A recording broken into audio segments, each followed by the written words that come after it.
Hello, everyone, and welcome back to Whoviewed, an unofficial Doctor Who watch along podcast. My name is Ben.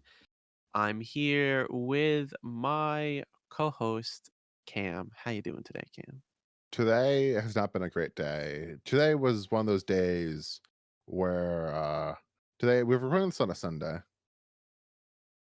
I usually typically am somebody that wakes up before the alarm goes off. So then I wake up, I go to my phone, I turn off the alarm before the alarm even goes off. The alarm woke me up today, Ben, and I've basically been in that state of I wish the alarm never went off the whole day. I just wish I could have just slept through the whole day and just stayed in that unconscious state and not lived. So how are you doing today, Ben? Eh, probably about the same. Just like I don't know what the weather is like where you are, but it's kind of just a cold, wet day.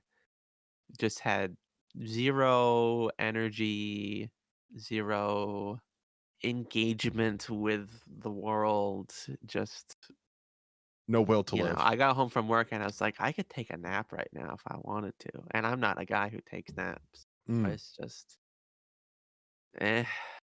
So this is a not an awesome podcast, that's why. But it's gonna be because today, what are we talking about, Ben?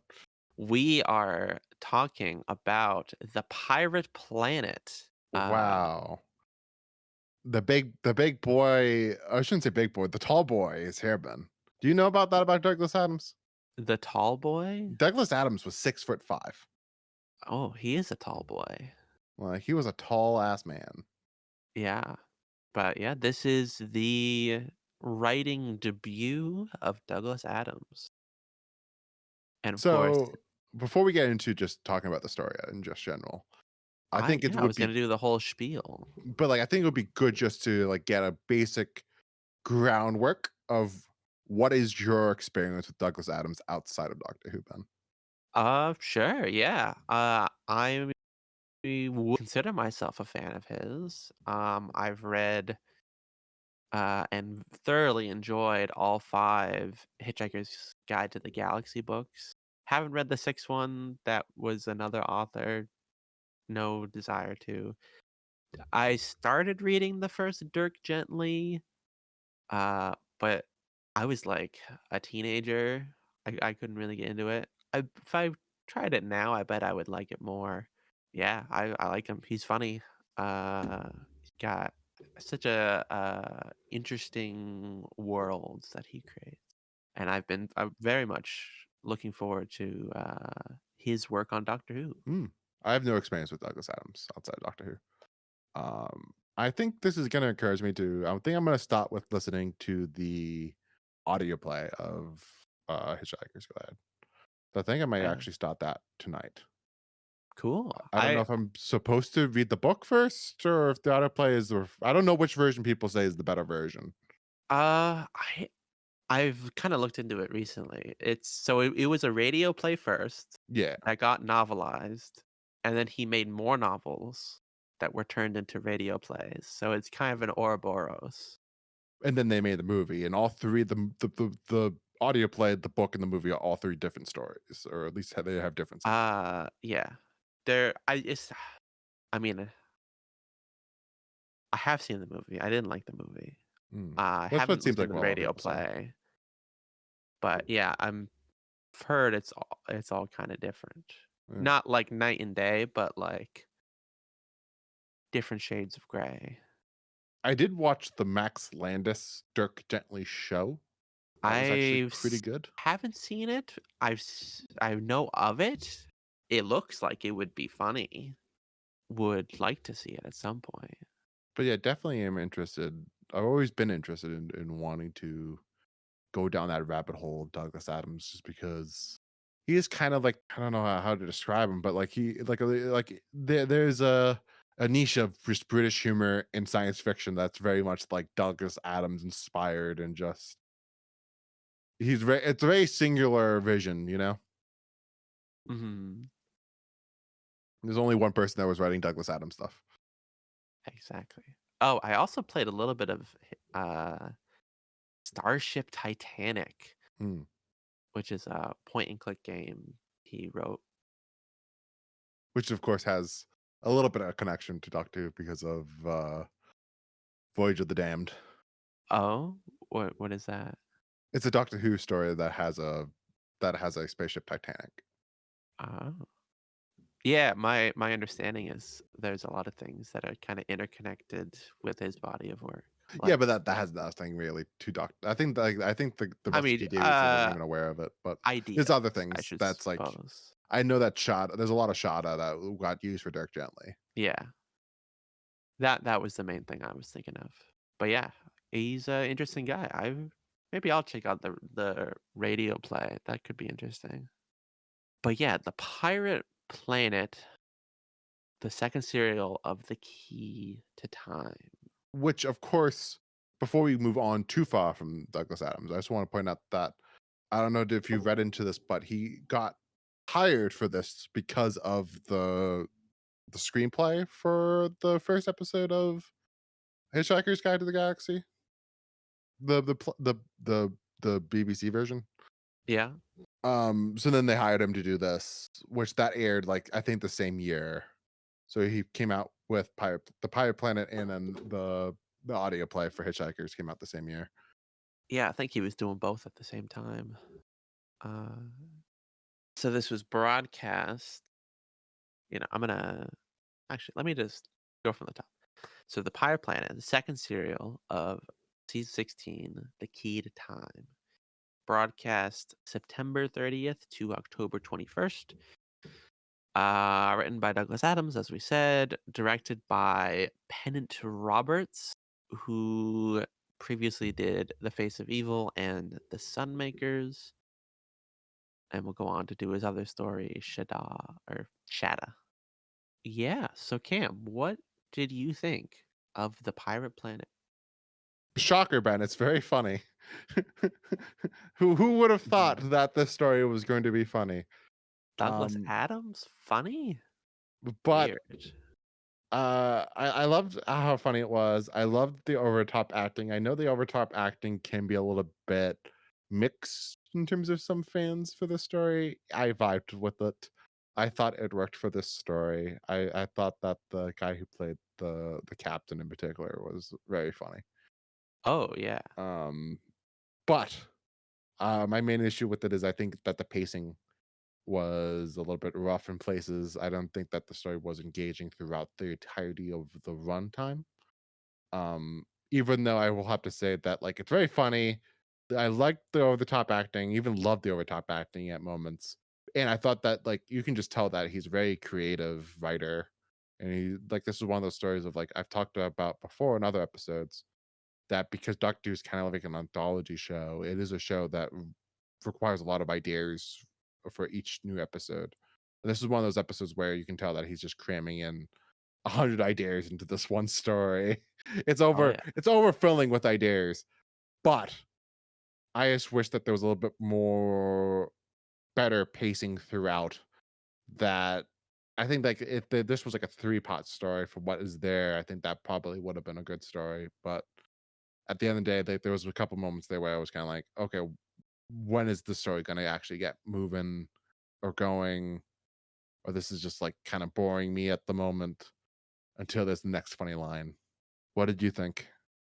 Yeah, I would say it starts strong and it ends strong. The middle is a little more muddled.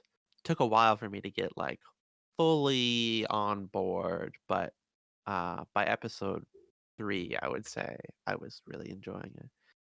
But yeah, overall pretty solid.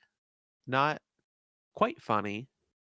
Honestly, I thought for Douglas Adams, from my experience with Douglas Adams, I thought it was gonna be even more out there and wacky and wild. It's not. It's still very much just Doctor Who, but with quite a few good jokes. And just the dialogue in general, I think he really seems to understand, the Doctor Yeah, oh as a yeah, definitely. character. Definitely, we're getting more used to this kind of slightly lighter tone. Like, there are stakes here, but it's all very humorous, and I'm guessing that will continue for more of the Graham Williams era. Last season was kind of like a little bit of this, a little bit of that. We're not really sure where we're going. Yeah, also, like, just to add on to that, like, it's you can also say in the direction as well, like, the direction's pretty much like you could tell they shot this in a studio, and it's just studio, like, direction and lighting. It's nothing, like, dramatic about the way that the pirate planet is shot, you know?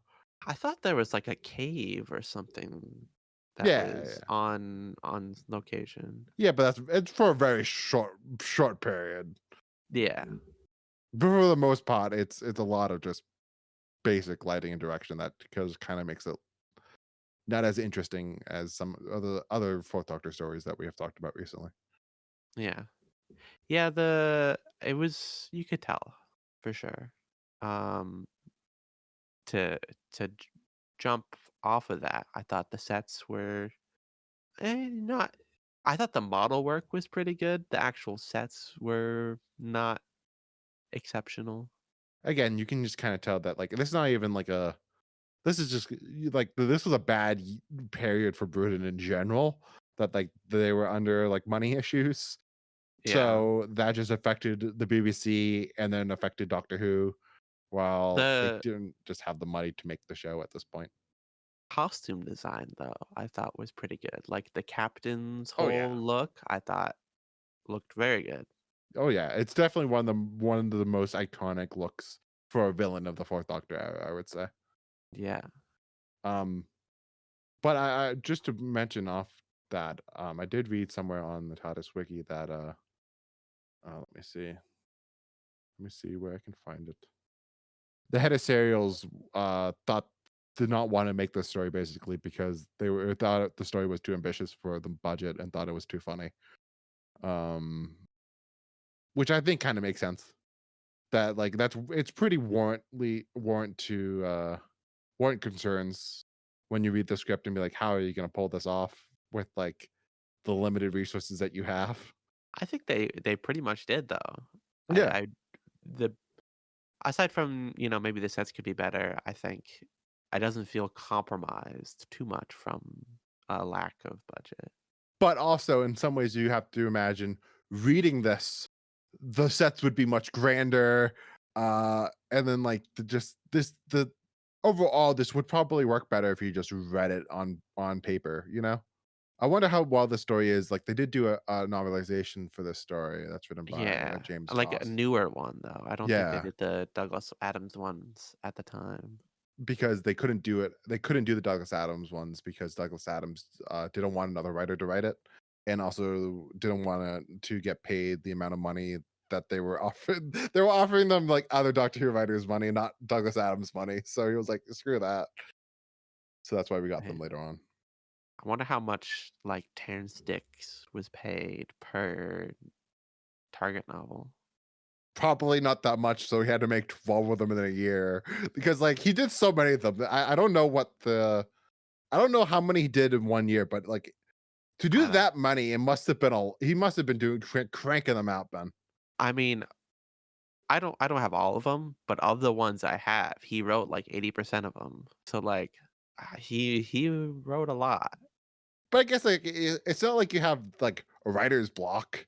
You kind of it's kind of the No, job of it's being mostly like just adapting the script. you have to read the script, you have to adapt it, and then at the same time, it's like, "Oh, alright, here's an opportunity to flesh this character out. Here's an opportunity to fix this plot hole and expand on it to make it so that, like," or, "Alright, this is ridiculous. I'm gonna make sure that I point out how ridiculous this is."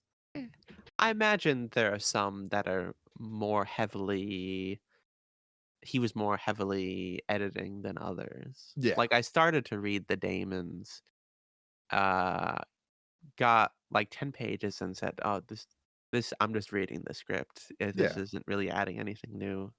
I just watched it. There's no point." But Maybe that's when if probably I got yeah. further, it would have been, but I would imagine it's probably a case of the good stories are not as good just because there's nothing really to adapt.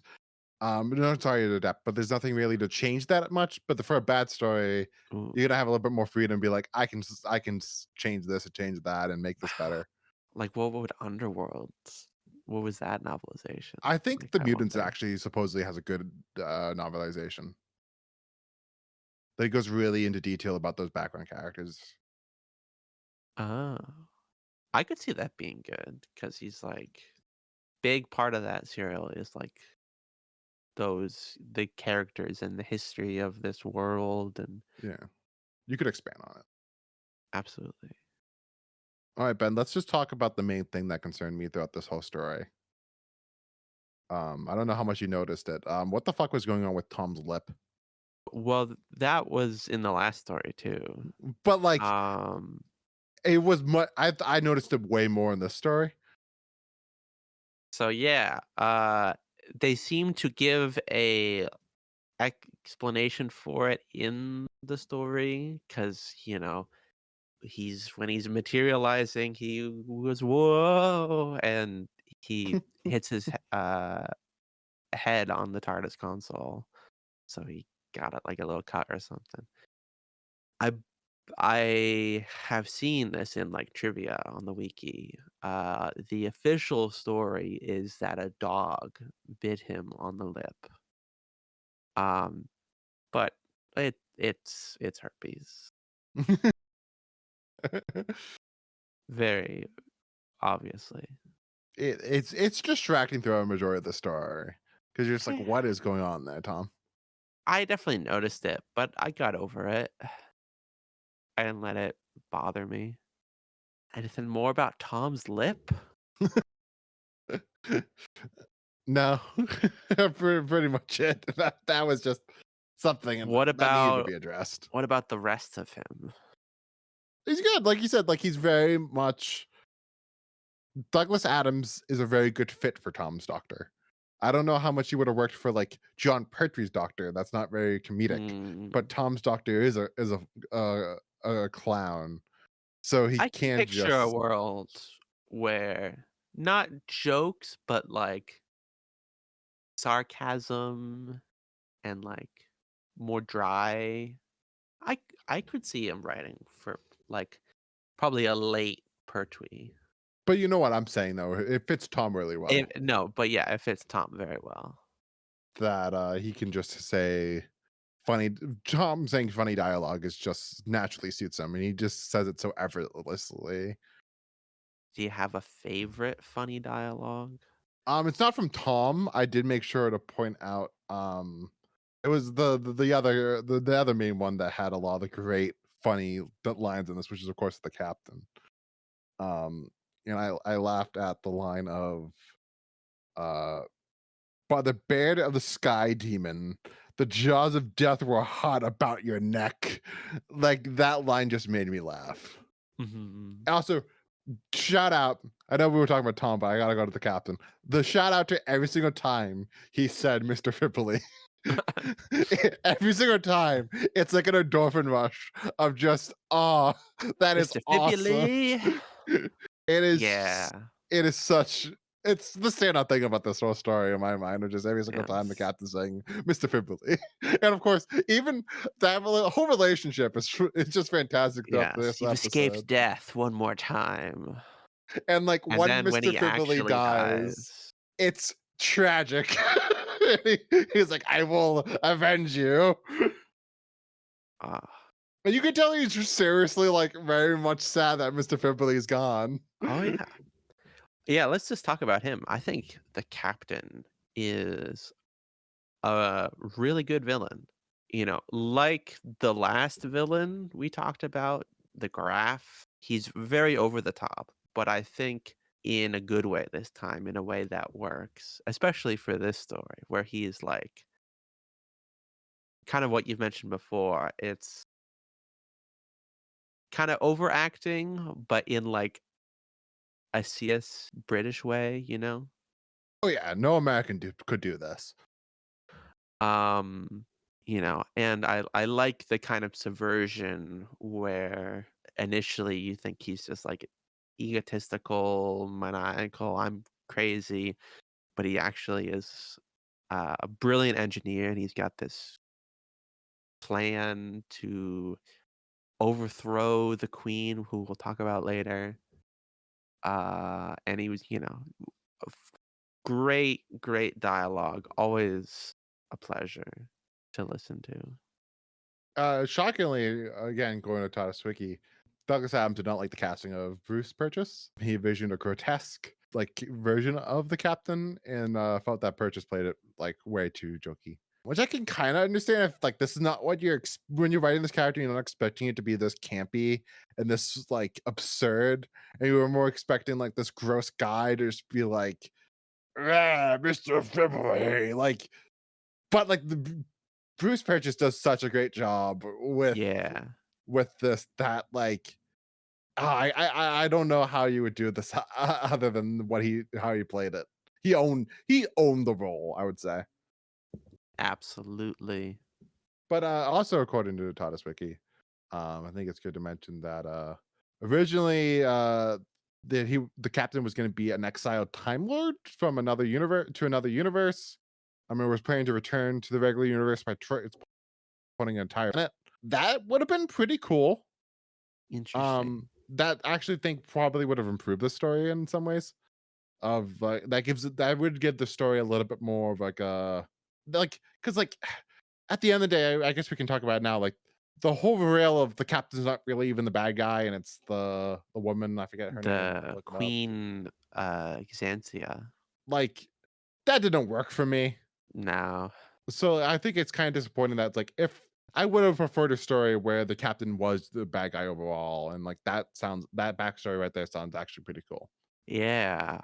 I'm I am also looking on the wiki. There's a behind the scenes thing for Xantia where Douglas Adams considered that uh maybe she could be the master's daughter, and she's Thank like God that didn't happen. collecting uh planets that he had been defeated on or something. You wouldn't want her to be the master's daughter? That wouldn't have would have that have done you like the idea of him being a Time Lord, but you don't like the idea of her being a Time Lord? Because she's just not memorable of a character. The captain is a memorable character. Well, presumably in this version of the story, she would be more of a part of it. But no, I think what probably would be that would just be the twist. It would have been a twist on a twist. Yeah, Like I mean I'm the she bad guy after all, and I'm also the master's daughter. That sounds even worse than what we got. yeah, she Because then that would have been in canon. and just isn't very interesting, which does take away from the captain. I agree a little bit, but he's still good. I enjoyed him thoroughly. Yes, What about our companion, Romana? How do you feel about Romana 1 at this point? doesn't really do that much for me. She's just kind of there. She just plays. Oh, I'm a companion, but I'm smart. That's the Romana's character in this so far. There's nothing else really to her except for I'm also a Time Lord, and I'm a smart Time Lord. I'm Romana. Yeah, I think she has a little more time to shine here than she did in the Reboss operation. Yeah, but I Um, wouldn't say it's that much more. like, I like her nonchalantly being captured, like, "Well, why don't you drive?" And I thought that scene was kind of fun. I thought her interactions with the doctor also seemed a little better, a little more natural. In the Reboss operation, it had kind of that almost like a annoyed undertone. This one feels a little nicer. But yeah, I'm still not fully on board. I need her to do more, to be more. Yeah, which doesn't help that we just came from Leela and Sarah Jane that are much more involved in the actual story, while while Romano One is kind of just more of back to that old school companion way of they're kind of just more of a thing for the doctor Yeah. to She save, got captured and he's gotta save her. but instead now she's smart and there's some funny dialogue with the captain when she finds out that like she understands everything. That was a funny scene. Mhm. And K9, Who's there? you always say the same thing. Like, He's do you think did he do anything that memorable? The story bunch in your eyes, he had like his little thing popped out, and he was able to push a button on like the speeder ship. well, I thought, again, not again. I thought it was funny. There was a couple times where K9 had something important to say, and the doctor was telling him, "Be quiet, not now." Yeah, that was a good scene. And then he was like, "I've been trying to tell you 5 times now." Yes. Also interesting to point out, I thought. There was one time, I forget which story it was. Do you remember where the doctor refers to K9 as his second best friend? Oh, I don't remember that. I think it was like a Leela story. Yeah, I don't know. probably. Uh, and now in this story, in the last part, I think he refers to him as his best friend. Like, that's my best friend. Which, sure, a dog is man's best friend. But also, I feel like every single time like that Tom is on screen with K9, you can kind of tell that he hates the thing. There's that undertone tone of him just being like, "This thing, why am I acting against this thing? I wish this was just another actor. I John want to Leeson kick does it." do a good job, though. Oh yes, shout out. I'm not looking forward to when he leaves for a season. I think it's next season that he leaves. That's gonna be weird. Yeah. Do you think we'll ever get like an exceptional, like, man, that was a good K9 story? I don't think Or so, will man. he I think always just be the doctor, his companion? Oh, and K9 is he's here good in too. School Reunion. Well, that isn't for like 30 years. Maybe K9 and Company. I never seen it, man. Maybe it's gonna be like wow. Maybe I, K9 and Company. We're gonna be like we missed out on a great TV show from them not picking us up. maybe? We'll see, I suppose. Of Well, course, the theme music is played by Ian Levine, who is spending all his money on those AI recreations. let's not antagonize him. They're gonna flame us in to, bro, his Facebook group. I would be so honored to be flamed by Ian Levine.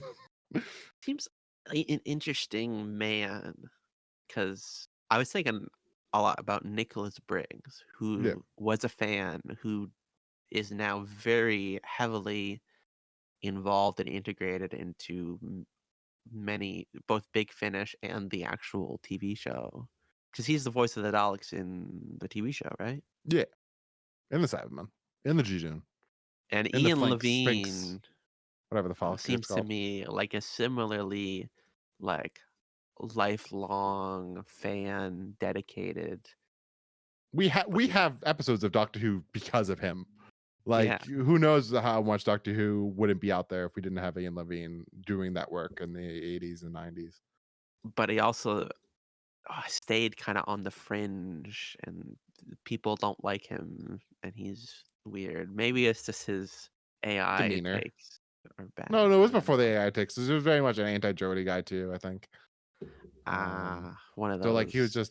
he's just he's always just been a weird person in the fandom that the fandom kind of hates, but also kind of has to put up with just because he's very important.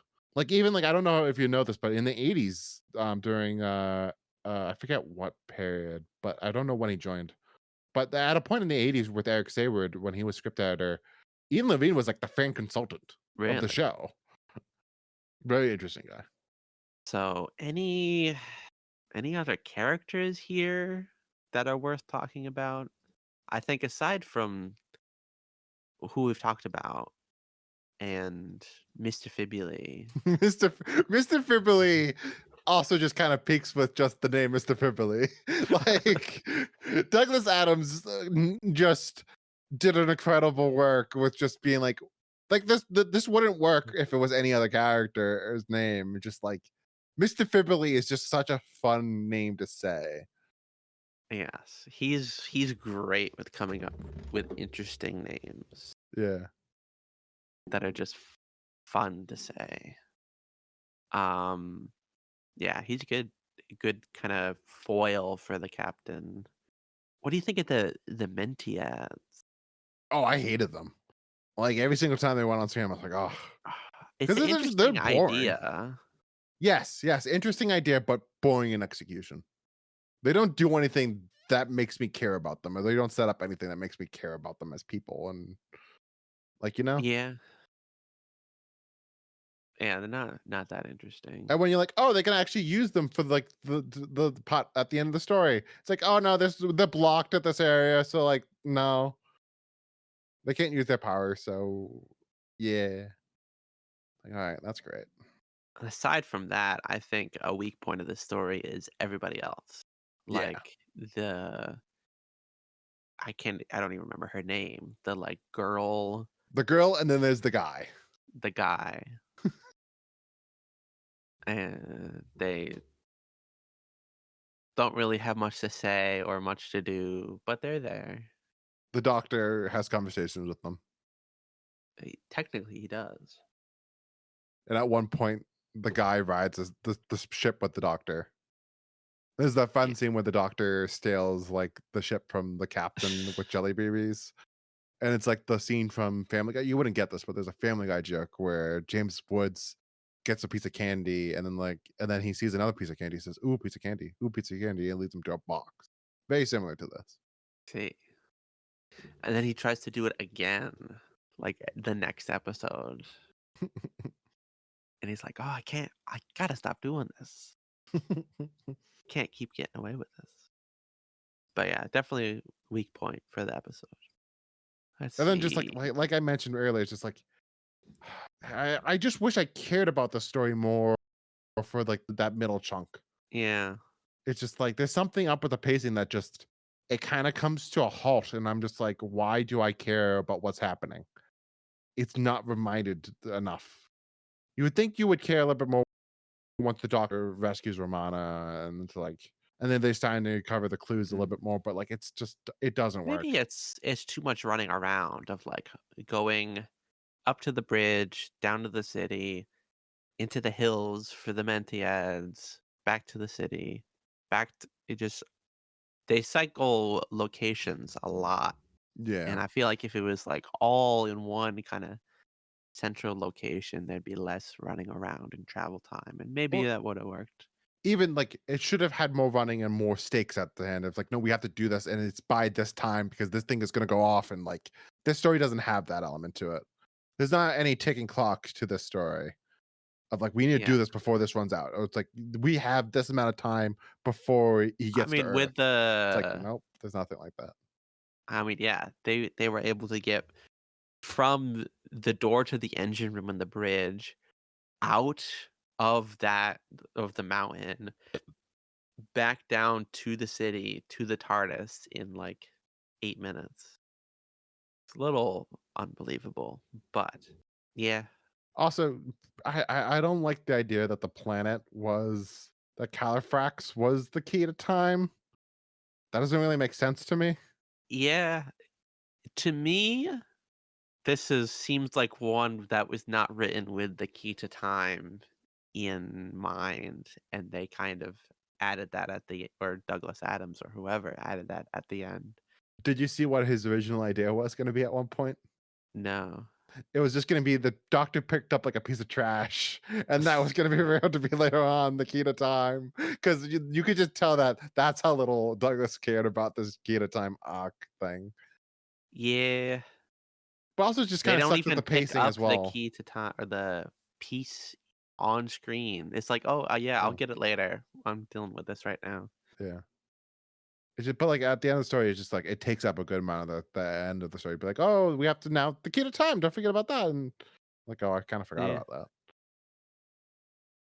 But I guess that's why they never did this ever again until Flux, just because well, they do kinda in the Last of the Time Lords. Not Last of the Time Lords, sorry, Trial of the trial. Time Lords, but, like, it just doesn't work to do this element of just like, "Oh, oh, yeah, pause, give me" Yep.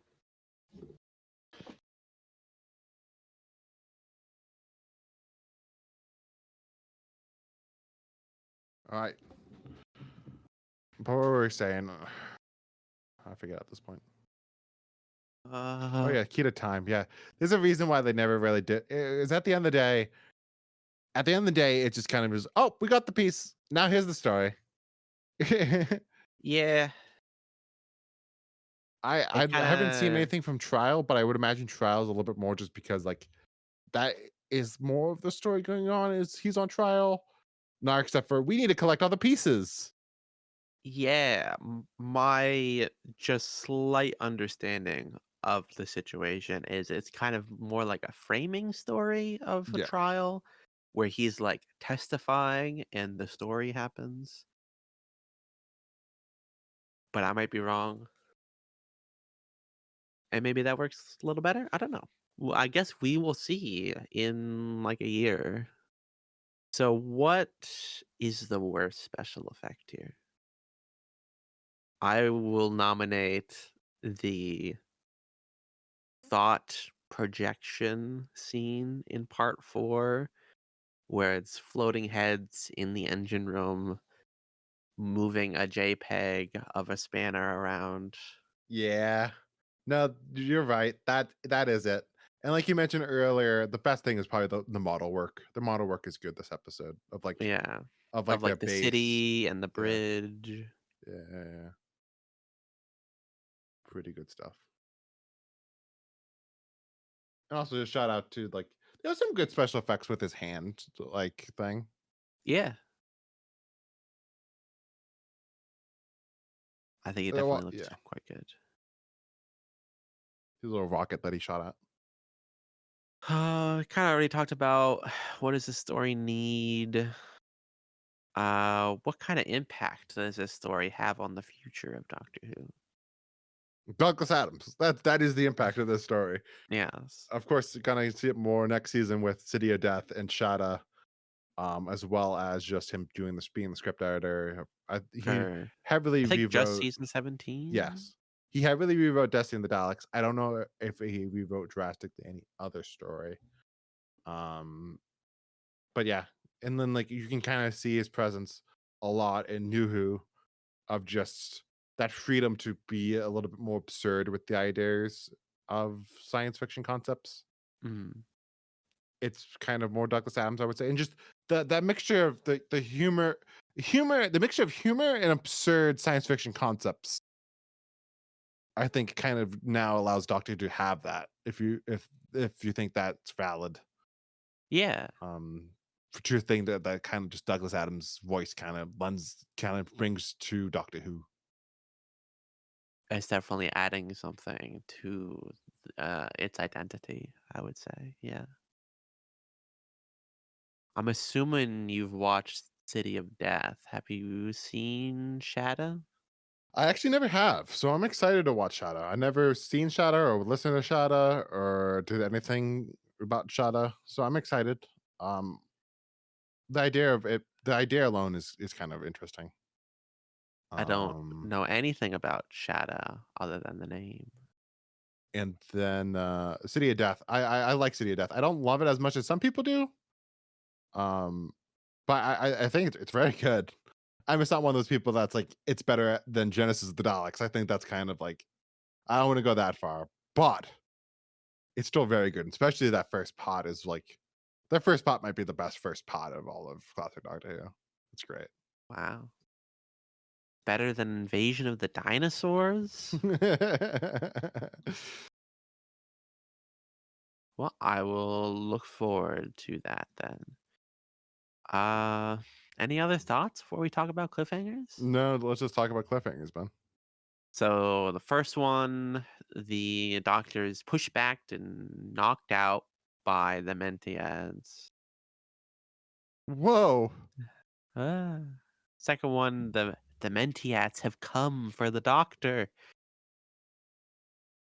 but it's fine because they're actually not. They're good. They're not evil. And the third one, the doctor is forced to walk the plank, and he falls, screaming. Which I'm guessing you agree that's the best one. Yeah, but I don't think it's that great. It's a solid cliffhanger, but it's not like one of the best. I think we were talking about it multiple times that like we're not the biggest fans of the ones that are like, oh, the doctor's in peril. It's a little bit more fun when it's more. having to do with the story itself. Yeah, because we know he'll be fine. Well, like the twist of uh like you mentioned, Invasion of the Dinosaurs, of the cliffhanger of, oh my god, Sarah Jane's in space. There was a kind of a twist to that of being like, how do is she really in outer space? Of course we know she's not, but like Yeah, that is a something sick that cliffhanger. changes the status quo, not Yeah. just, "Here's an obstacle. How in the world is he gonna get out of this one?" And he gets out of that one within 30 seconds. So, yeah, 3rd one, but it's not that great. I would agree. So, Cam, how would you rate this episode? Okay. Again, my keyboard's not working at the moment, so you're gonna I have can to type type it it for for me. you. Um, but let me get to my thing. Because all right, here's my thing about Pirate Planet. This might be controversial, but my opinion is I think this is pretty similar in terms of how I liked it to another story that I thought was inventive and and funny, which was The Sunmakers. Very similar, also directed by the same director. Um, I thought and it also had an over the top bad guy performance. Um, Yeah, it's similar in a lot of ways. so I would say it's pretty much I would say it's pretty much on par with Sunmaker. So I'm gonna go 7.5 again. Hmm. I rated Sunmakers more highly than you did. Yeah. I don't I feel Did you like this like is this more than Sunmakers, or did you like this less than Sunmakers? I think I might have liked Sunmakers a little more. I don't know. I'm gonna give this like a 7.9. Interesting. Like So you definitely it's liked it more than me still. Um, I guess? hmm. I don't know. Changing my mind. 7.8. But very good. Like not exceptional, but very solid. And of course, Doctor Who magazine does a poll every now and then, ranking every story for each Doctor. In 2023, the most recent one, this was ranked 17th. In 2014, this was ranked 21. In 2009, it was ranked 26. In 1998, this was ranked 23. So it's trending upward as the years go by. Probably, we're guessing, seeing a lot of people coming back because it's a Douglas Adams stories, being like, "Oh yeah, this is actually pretty good." So here, this is my looking at the data that's presented to us, Ben. This is my analysis on the data. 2009 goes down drastically. That's the outliner there. You know what Yeah, also came out in 2009, Ben? The story on DVD. So I think people watched it on DVD and said, "Oh, this isn't that great as I remembered." So they rated it a little bit lower than they did the last time they did the poll. And then the subsequent times they've done it, there's a lot of probably new Doctor Who fans of New Who that went back and they were like, "Oh, I should watch a classic Doctor Who story. Which classic Doctor Who story should I watch? Oh, I'll watch the Douglas Adams one." You know what I'm saying? yeah, So of course they would watch it and they wouldn't really have a framework to judge it against another story. So they're just like, "Oh yeah, this is solid like 8 or a solid 7."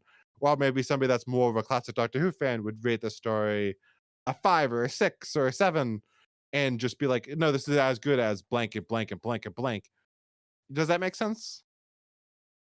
yeah. That makes sense. But overall in 2014, this story was ranked uh finding the story.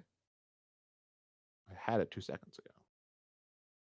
235. No, sorry. Wrong. Nope, nope, nope, nope. Wrong story. Jesus. Yeah, that's Um, slower than I would have thought. it's ranked 114. So it is ranked. The moon base is above it, and Warrior's Gate is below it. Robot is also below Warrior's Gate. I don't think it's as good as Robot. I think that's kind of insane. Mhm. Um, I mean, we like Robot, I think, more than Doctor Who magazine yeah. pollers. Did you like the moon base more than this? Would you say? Uh, I don't even know.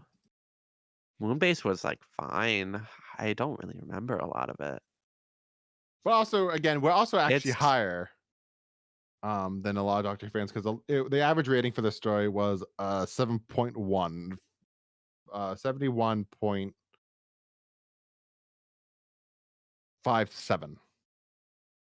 problem with the Moonbase is it's in between the 10th planet and Tomb of the Cybermen.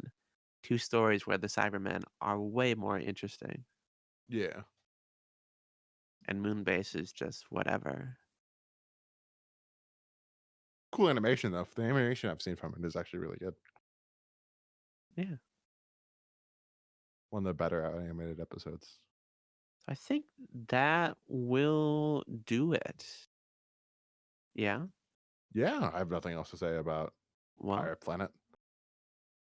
Sorry for thank you. you. Also, I just want to mention, even though we were both pretty actually critical about the story, I can imagine a world where some people actually love this story. And this is one of their favorite classic Doctor Who stories, Sure. just because of how funny it is and how imaginative the story is as well. That like I could definitely see if you're right in the comments saying we're wrong, I 100% understand why you think we're wrong, and I understand why you might like this story or even love this story. Yeah, absolutely. It's got flaws, but I see that there is greatness there. So, thank you so much for tuning in. Please be sure to like, comment, and subscribe. Follow us everywhere. Leave us a comment and tell us why Douglas Adams sucks or why he is the second coming of Christ. Have a wonderful rest of your day. Hi everyone, peace out.